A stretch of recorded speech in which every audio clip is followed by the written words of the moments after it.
കല്യാണം കഴിഞ്ഞ് 6 മാസം കഴിഞ്ഞ ഒരു പെൺകുട്ടി എൻ്റെ അടുത്ത് കൗൺസിലിങ്ങിന് വരിക. ആ കുട്ടിയുടെ പരാതി എന്താണെന്ന് അറിയാമോ? ആ കുട്ടിയുടെ ഭർത്താവിൻ്റെ ഉപ്പ പുറത്ത് സോഫയിലിരിക്കും, എന്നിട്ട് ഉമ്മാനെ ഡീ എന്ന് വിളിക്കും. അപ്പോൾ ഉമ്മ ചായ ഉണ്ടാക്കി കൊണ്ടുപോയി കൊടുക്കും.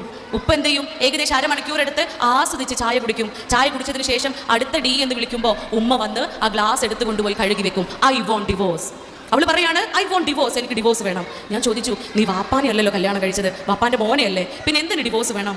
ആ കുട്ടി പറയാ, ഡോക്ടറെ, ഈ ഉപ്പാനെ കണ്ടല്ലേ എൻ്റെ ഇണ പഠിച്ചിട്ടുണ്ടാവുക. എൻ്റെ ഭർത്താവ് ഈ ഉപ്പയെ കണ്ട് പഠിച്ചവനാണ്.